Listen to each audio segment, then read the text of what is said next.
Good morning friend, जय जगन्नाथ।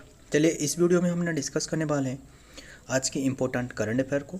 आज के जितना भी इम्पोर्टेंट करंट अफेयर है दोनों दिन के सभी इम्पोर्टेंट करंट अफेयर को डिस्कस करेंगे। वीडियो के एंड तक बने रहिएगा। सभी के सभी important question important MCQ format में डिस्कस करेंगे। जो कि एग्जाम ओरिएंटेड क्वेश्चन को डिस्कस करेंगे। ये रहे आपके सामने पहला question number 1। Which year will the Indian army celebrate as the year of technology observation. Important है, year of technology observation. Manoj Pande जो कि चीफ जनरल है, जो कि आर्मी के चीफ जनरल है मनोज पांडे, उन्होंने ऐसे बताया है। ये new operational philosophy for inclusion of drone and counter drone, जो इंक्लूजन ड्रोन एंड जो काउंटर ड्रोन रहे drone system will be unfold together with establishment of command cyber operation. Important है, सपोर्ट विंग्स से army chief general Manoj Pande ने ऐसे बताया है। याद रखेगा, ये है ईयर ऑफ टेक्नोलॉजी ऑब्जर्वेशन, जो कि इंडियन आर्मी डे आपको पूछे तो इंडियन आर्मी डे है 15 जनवरी को सेलिब्रेट करी जाती है इंडियन आर्मी डे, और इसलिए उन्होंने ऐसे ही अनाउंसमेंट की है जो कि ईयर ऑफ टेक्नोलॉजी ऑब्जर्वेशन के रूप में। याद रखिएगा 2024 को जो कि ईयर ऑफ टेक्नोलॉजी ऑब्जर्वेशन के रूप में, मतलब ये जो हमारा इंडियन आर्मी का जो स्ट्रेंथ को बढ़ावा देने के लिए यहाँ ड्रोन को यूज की जाएगी, मतलब टेक्नोलॉजी क्षेत्रों में डेवलप करना चाहते हैं, मनोज पांडे ने ऐसे बताया है। एंड ये जो ईयर ऑफ टेक्नोलॉजी ऑब्जर्वेशन ये 2024 में होगा, मतलब इसी ईयर। ये army chief general Manoj Pande ने ऐसे ही बताया है। याद रखिएगा, मतलब थीम आपको पूछे तो थीम है underscore our commitment to leverage technology as a catalyst for transformative change.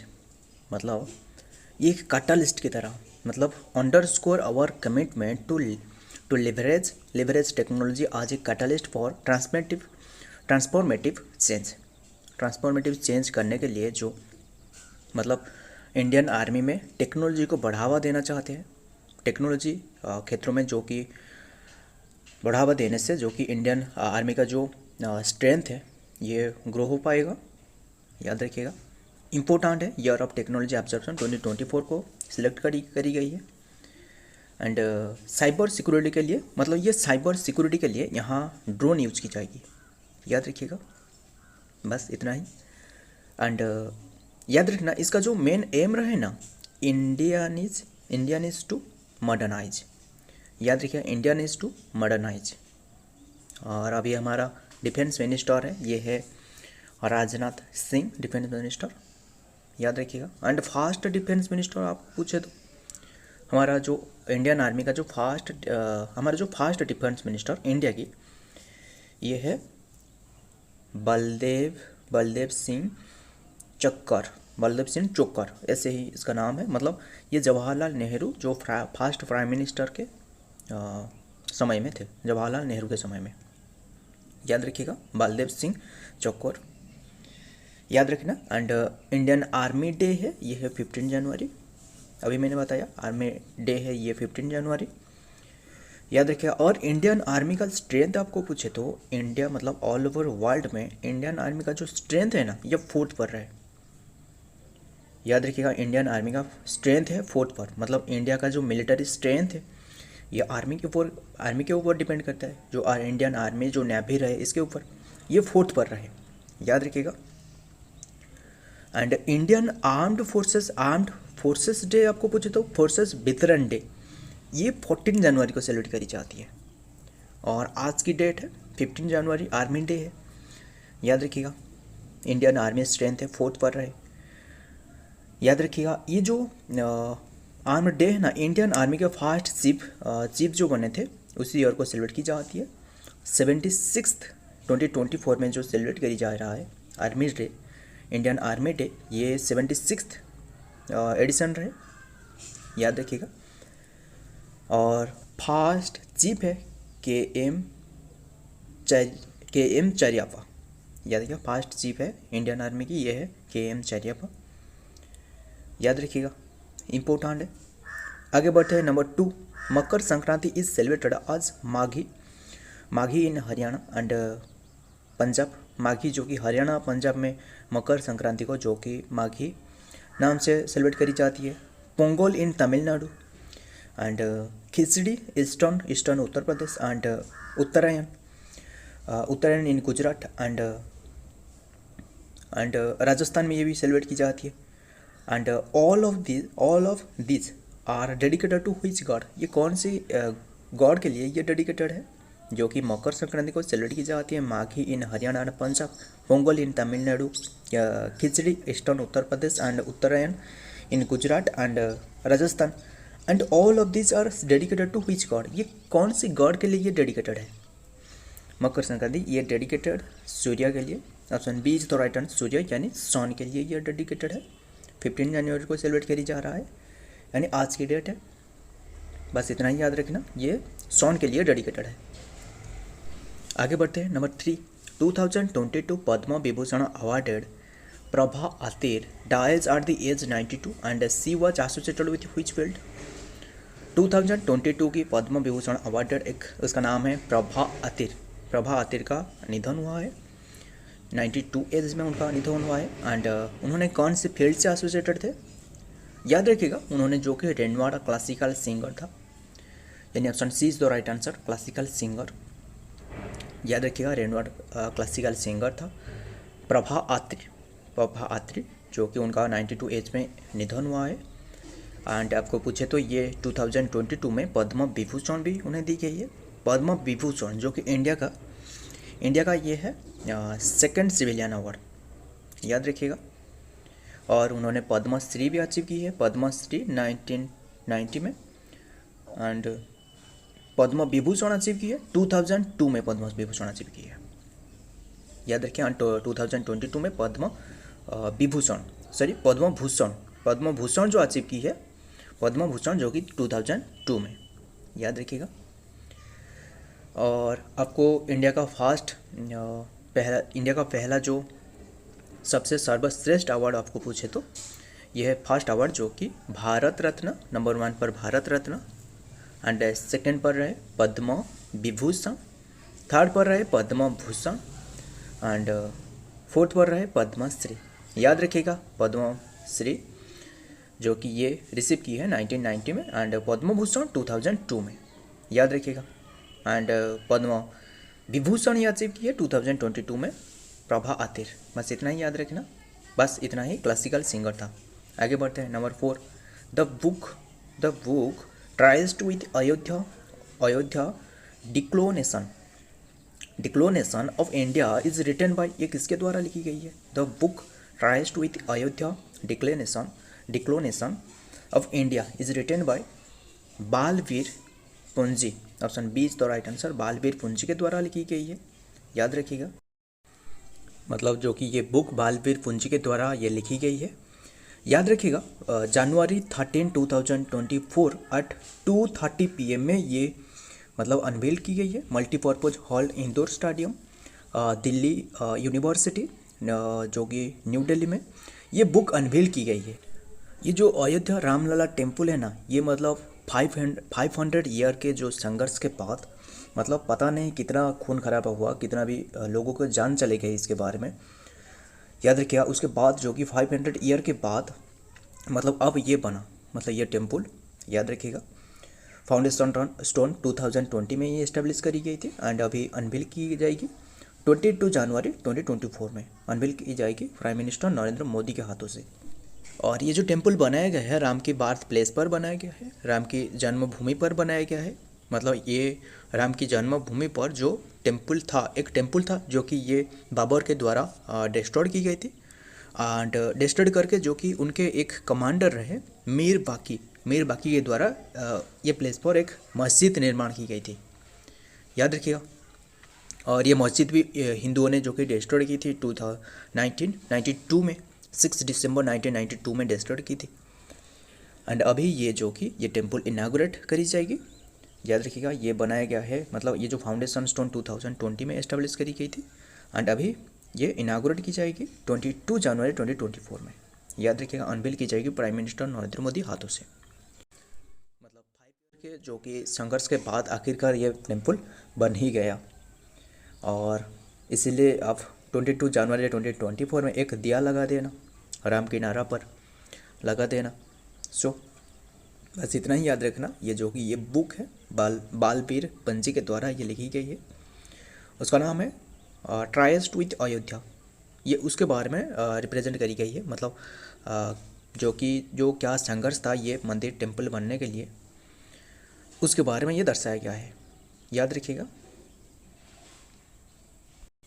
सो आगे क्वेश्चन की तरफ देखते हैं। ये रहे number 5। Who has recently been awarded the Tenzing Norgay award. ये किससे दी गई है? तेंजिंग नोर्गे अवार्ड ये दी गई है सबिता कानवाल, यानी option B is the right answer, Savita Kanswal. ये क्यों दी गई है डिस्कस करेंगे हमने। प्रेसिडेंट द्रौपदी मुर्मू के हाथों से ये दी गई है, उनके द्वारा ये दी गई है उन्हें, सबिता कांजुअल को। मतलब ये जो फास्ट इंडियन वुमेन, ये एक first Indian women Savita Kanswal, जो कि एक साथ both Mount Everest and Mount Makalu ये दोनों को क्लाइम किया उन्होंने एक साथ 16 डे के अंदर में। याद रखिए, इसलिए इम्पोर्टेंट है, इसलिए उन्हें ये अवार्ड दी गई है, Tenzing Norgay award. And Mount Everest की आपका हाइट आपको पूछे तो 8,849 मीटर। एंड ये जो माउंट माकुला, ये इसका हाइट है 8,485 मीटर। याद रखिएगा, सी लेवल से। इंपॉर्टेंट क्वेश्चन है, याद रखना। फर्स्ट इंडियन वुमेन जो कि क्लाइम की है एक साथ माउंट एवरेस्ट एंड माउंट माकुले को। Next number 6। Currently 33rd international kite festival A spectacular event that paints the sky with vibrant color and it is celebrated on which state? Currently 33rd central international kite festival ये celebrate की जाती है गुजरात में, जो कि celebrate की गई है। Sky with vibrant colour it's celebrate in Gujarat state. याद रखिएगा, गुजरात की कैपिटल है गांधीनगर एंड ये सेलिब्रेट की जा रहा है 1989 से सेलिब्रेट किया जा रहा है गुजरात में। याद रखिएगा, ये अभी 33 एडिशन था इसका। याद है 33rd इंटरनेशनल फेस्टिवल। एंड आपको कैपिटल पूछे तो गुजरात का गांधीनगर। सीएम है भूपेंद्र भाई पटेल, ठीक है। गवर्नर कौन है? आचार्य देवव्रत गवर्नर है गुजरात का। एंड याद रखिएगा, फास्ट गवर्नर आपको पूछे तो फास्ट गवर्नर ये है मेदी नवाज जोंग। याद रखिएगा, नवाज जोंग। आगे बढ़ते हैं number 7। Which state will host the national equestrian championship in dressage? Which state will host the national equestrian championship in dressage? ये dressage मतलब ये क्या है? मतलब ये घोड़े के सवारी के साथ जो कि डांस करी जाती है, मतलब जो घोड़ा ने जो हॉर्स रहे ये डांस परफॉर्म करती है। याद रखिए, इसका एरिया आपको पूछे तो मतलब ये जो परफॉर्म करी जाती है ये स्टेज का एरिया है 60 × 20 मीटर। याद रखिएगा, मतलब कौन से स्टेट में होस्ट किया जा रहा है? National equestrian championship in dressage. ये जो किया जा रहा है, ये जो कि अभी तमिलनाडु में। Option D is the right answer, Tamil Nadu. याद रखिएगा, मतलब कौन से स्टेट ने अभी होस्ट कर रहा है? ये तमिलनाडु होस्ट कर रहा है, जो कि national equestrian championship in dressage. ये मतलब घोड़े के द्वारा ये रिप्रेजेंट करी जाती है, डांस परफॉर्म करी जाती है। बस इतना ही याद रखना। ये जो कि होने वाला है अभी करेंटली ये 18 to 26 में होगा तमिलनाडु में। याद रखिएगा। एंड ये एक स्कूल में हो रहा है, RERS मतलब रेड आर्थ राइडिंग स्कूल। ये एक स्कूल है रेड आर्थ राइडिंग स्कूल नाम से, उसी प्लेस पर ये होगा। याद रखिए, ये जो हो रहा है ना इम्पोर्टेंट है, तमिलनाडु की आरू वैली में। आरू वैली कौन से प्लेस में रहे? आरू वैली डिस्ट्रिक्ट में रहे। याद रखिएगा, ये जो आरू वैली है ना, ये एक मतलब ये जो आरू वैली ये जो स्क्रीन पे देख रही हो, ये एक मतलब एक non religion, non political, non human threat ये एक प्लेस है, बहुत ही इंपॉर्टेंट प्लेस है। याद रखिएगा, इसके बारे में आप ज़्यादा जानकारी चाहते हो तो एक कमेंट कर देना ज़रूर। इसके बारे में एक और अलग ही वीडियो में हमने डिस्कस करेंगे इसके बारे में। इसका एक मेन फीचर ऐसे रहे, मतलब ये एक non religion, non politics and non human threat ये एरिया है। याद रखिएगा। आरू वैली।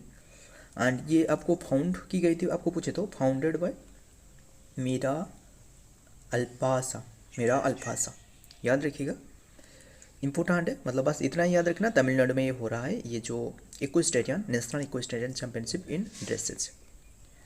आगे बढ़ते हैं, नंबर 8 इम्पोर्टेंट क्वेश्चन है, Sahyog Kaijin, Sahyog Kaijin a joint military exercise is held between India with which country. ये एक सहयोग काइजिन, ये एक एक्सरसाइज का नाम है एंड ये अभी इंडिया और जापान के साथ हो रहा है। बस इतना ही याद रखना, जापान के साथ हो रहा है एंड ये इंडिया में हो रहा है, ये इंडिया की जो चेन्नई में हो रहा है, चेन्नई में, याद रखिएगा, चेन्नई में हुआ है। मतलब ये और जापान की आपको कैपिटल पूछे तो जापान की कैपिटल है टोक्यो, पीएम है फूमियो किशिदा है पीएम, याद रखिएगा। ये एक मतलब 2006 में एक साइन की गई थी, इसके तहत ये हो रहा है। बस इतना ही याद रखना, ये सहयोग काइजिन ये जापान से रिलेटेड है, बस इतना ही याद रखना, इंडिया एंड जापान के बीच, एंड कैपिटल है टोक्यो जापान की, पीएम है फूमियो किशिदा, बस इतना ही याद रखना। और अभी हमने भी एक डिस्कस की थी, जो राजस्थान की जो एक एक्सरसाइज रहे, राजस्थान की एक्सरसाइज रहे, ये सॉरी राजस्थान में हुआ है एक एक्सरसाइज, ये एक्सरसाइज है डेजर्ट साइक्लोन, हमने करेंटली डिस्कस की थी, डेजर्ट साइक्लोन ये हुआ है राजस्थान में, जो कि इंडिया एंड यूएई के साथ हो रहा है, यूनाइटेड अरब अमीरात के साथ, याद रखिएगा। मतलब आज की डेट में ये ख़त्म हुआ है, 2 जनवरी टू 15 जनवरी 2024 तक हो रहा था, मतलब आज की डेट है 15 जनवरी में ये ख़त्म हुआ है।